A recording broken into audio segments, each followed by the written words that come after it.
छत्रपती शिवाजी महाराज जन्मोत्सवानिमित्त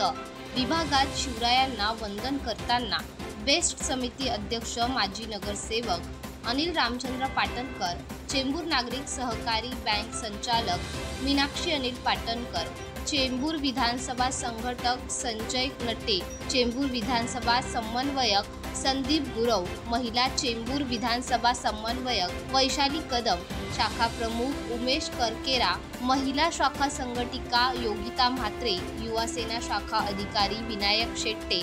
डीजी शाखा समन्वयक अनिल पटेल, शिवसेना उद्धव बाळासाहेब ठाकरे शाखा क्रमांक 153 सर्व महिला व पुरुष पदाधिकारी व कार्यकर्ते उपस्थित होते।